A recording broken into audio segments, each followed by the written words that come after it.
What's going on, everybody? This is dkdynamite, and today we're going to be talking about some awesome updates for Season 4, a free pack, plus even more. Definitely stay tuned. But before we jump into that, be sure to hit that subscribe button down below, drop a like, and also as a reminder, we have new articles going up over on dkdynamite.com. The link is down below in this video's description. Plenty of coverage expanding on everything you see here on this channel in terms of every single game mode for the series. And we also have some more live tweets going up over on Detonated's Twitter. Not just coverage of every game mode, but even some more hot takes that you guys probably didn't expect. Again, that link is down below in this video's description.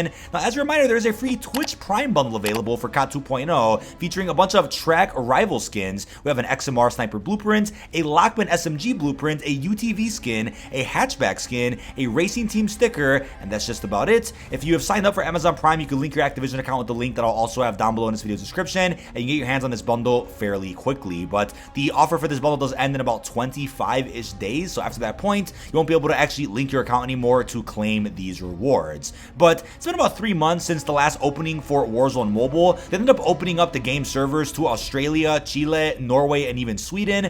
There hasn't been any mention of other regions being added in just yet, but it was confirmed by Jeff Keighley back during Summer Games Fest that Warzone Mobile is indeed coming out this fall alongside a new premium Call of Duty, which is currently rumored to be Modern Warfare 3. So we could assume that Warzone Mobile will likely come out either right before or probably right after MW3, unless they save it for the very last second and just put it out right near maybe the holidays in December before the new year. It's unknown how they're going to do it, but hopefully they end up releasing the game even much sooner than Modern Warfare 3, so we have time to kind of warm up to how the game is fully integrated with COD 2.0. Then we hop into a brand new premium COD right after that. Maybe that's how they're going to do it, but as of a couple of days ago, 60 frame a second support did get added into Warzone Mobile. For those out there that were a little upset with the 30 frame per second cap on their mobile device, they have now increased that to 60, so the game will feel a lot smoother. If you have a VPN, you've probably connected to Chile to go ahead and play the game early. I haven't done that yet, but a few people out there in the US have talked about doing that, and apparently the game still runs pretty damn well on their phone. Now, if you're looking for any camel grinding assistance for COD 2.0, you can hit up COD Peter with a special link down below in this video's description. Well, Season 4 has added in quite a bit for both Modern Warfare 2 and Warzone, as I've been covering here on the channel, but we also got quite a few surprises added to Warzone Mobile, which you guys probably want to hear about. So first off, the Bremenberg Hotel map from MW2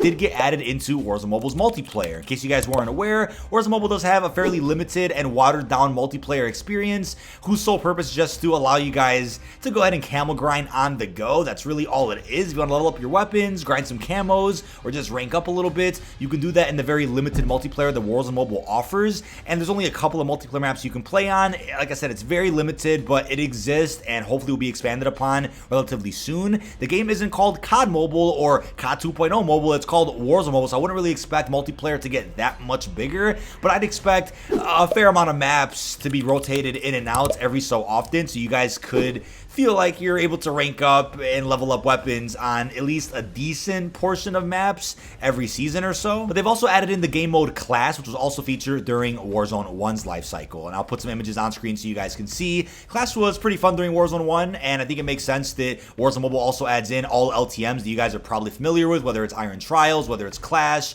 whether it's some other type of LTMs that we saw either in Cold War or Vanguard cycle. I expect all those to make their return at some point here in Warzone Mobile. Now, recent rumors have suggested that the Tavor TS12 shotgun is coming to Modern Warfare 2. Apparently, only one more DLC shotgun is coming to the game, and considering the rumors about the Tavor TS12, that's a shotgun, it looks like that's going to be the weapon after all, and I think other rumors just popped up recently that apparently that weapon's also going to be in Warzone Mobile at some point, so I think it makes perfect sense that if that's a Season 5 weapon for MW2, it'll be added into Warzone Mobile rather quickly. And we know we got confirmation in a recent blog post Season 4 that during our mid-Season 4 update, we're going to be seeing a redacted shotgun added into the game, which is likely going to be the Tavor TS12. Like I said, I'll put an image on screen so you guys can see exactly what this weapon looks like. But there's also a slew of multiplayer maps coming to Warzone Mobile, which you guys are probably interested in if you guys want to go ahead and grind some of your progression while on the go, or just maybe while you're in bed and don't feel like going into your setup. We have maps like Scrapyard, Broadcast, Superstore, Shoot House, Shipment, Crash, Farm 18, and even El Asilo. So I'm surprised with how many maps here are from Modern Warfare 2 2022,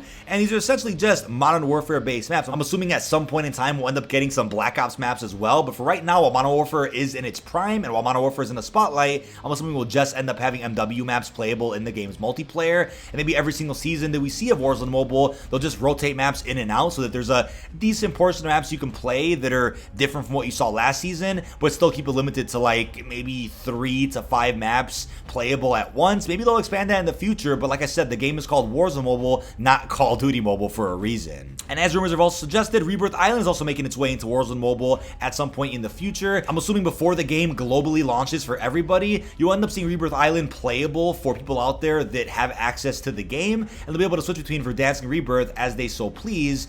But like I said before, there's gameplay that already exists of Rebirth Island inside of mobile, so for those out there that keep thinking that the Rebirth leaks are about Rebirth coming back into Warzone 2.0, that's just not the case. It's very clearly for Warzone Mobile, and as you guys have probably seen, gameplay already exists for the map on mobile devices, and it looks great. So for those out there that want to play any vaulted Warzone maps, I'm assuming all those will be added into Warzone Mobile at some point in the near future. So wouldn't be surprised to see Fortune's Keep and eventually Caldera also added into mobile devices. Now we'll get back to Caldera in a second because it is pretty important, but as you can see here, we have new patch notes for Warzone Mobile Season 4. As they mentioned here with new content, we have new weapons like the Tempest Razorback and the ISO 45, the Tampa melee weapon, smoke grenades, target acquisition outlines for the gunsmith. We have the sticky cam and tactical camera added as new field upgrades, S&D coming later in Season 4 for Warzone Mobile multiplayer. Teams take turns planting or defusing bombs with no respawns, we already knew that. We have a stealth bomber new kill streak for MP. Then we have Warzone Mobile original bundles. So there will be original bundles coming out just for Warzone Mobile, while there will also still be shared bundles that you can buy in MW2 and Warzone that are usable inside of mobile as well. For those out there that thought that every bundle is going to be transferable, most of them will be, but there will also be exclusives that just come out for mobile devices. Also general updates. They added iOS and Android backbone controller support, a gulag skip. They've improved the main hub, loading sequence, settings for swapping weapons, and improved tutorial screenshots, while they've also messed with expert path improvements, and they've improved the UI progress bar. Also plenty of bug fixes, as you guys can see, with cruise missiles, device heating issues, unresponsive connections with controllers, some more crashing, guest accounts, some other crashing there, as you can see, issues with the main menu, some other UI stuff, manual fire buttons becoming unresponsive during a BR match, and some other things, as you can see there on the list. And they also mentioned a list of known issues that have not been fixed yet, but will hopefully be fixed by the mid-season update or at some point early in Season 5. Now, I absolutely love the clarity when it comes to Warzone Mobile. I think so far the marketing, communication, and transparency has been on point, and I can't wait to see how that also translates to the full launch of the game worldwide and how they end up supporting the game as it gets fully integrated with Modern Warfare 3. It's unclear how the game's integration is going to work with Modern Warfare 3 because, like I mentioned before, it almost feels like they prematurely announced Warzone Mobile since they heavily marketed the fact that it would feature cross progression with Modern Warfare 2 and Warzone 2, but at this rate, it looks like the game's not coming out until the next Call of Duty drops, so although you'll still be able to feature cross progression between Warzone Mobile and MW2 and whatnot, MW2 won't be the core game in its full cycle when Warzone Mobile drops, which is going to be a bit odd, but if it's another Modern Warfare game, it'll still feel all the same anyway. It'll probably be a little bit different when the next Black Ops game gets integrated in about a year and a half's time, but when it comes to how the next COD will be integrated, I wonder if any plans have changed with how they want to do that. I wonder if they said, you know what, let's make Warzone Mobile bigger than what we originally planned, and in doing so, that might end up conflicting with COD Mobile. Now, based on recent news, as I covered in a recent video, that Warzone 1 is indeed shutting down. That means we'll no longer be able to play Warzone 1 at all. No Caldera, no skins from MW19, Colder Vanguard inside of BR.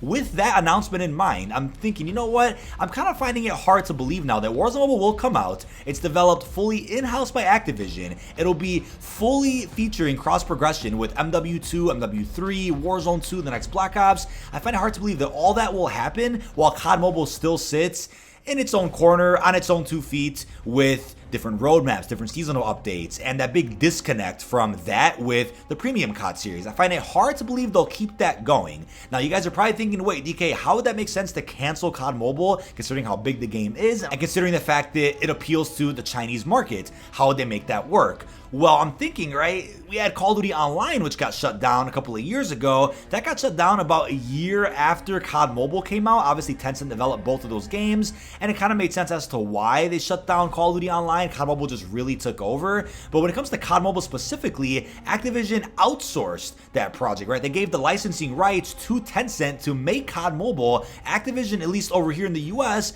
doesn't actually work on COD Mobile at all, right? The game is super popular, but Activision can make a lot more money on their own by making Warzone Mobile the only Call of Duty mobile experience. I'm not saying I want COD Mobile to be canceled because the game is great and offers a lot for a massive community, but I could totally see Activision saying, you know what, let's let's bring everything home, let's bring everything in-house, and let's actually take control of the mobile market on our own without needing to outsource any material to somebody like Tencent, who would then make money off of our property. And I think to piggyback off the success of Warzone and just COD 2.0 in general and have that integrated with the premium series, that could probably go a lot farther for Activision than what COD Mobile has been doing in its own corner, in its own spotlight, while still successful and while it could still coexist with Warzone Mobile. I just have a weird feeling they're going to say, you know what, let's drop the Chinese market for the sake of having our own Call of Duty mobile game that can go even farther and do so much more than COD Mobile ever could. So if they waited a little while after COD Mobile came out to shut down Call of Duty Online in China, I wouldn't be shocked if shortly after Warzone Mobile launches globally, they say, you know what, we're going to finally put an end to COD Mobile and bring all mobile players over from that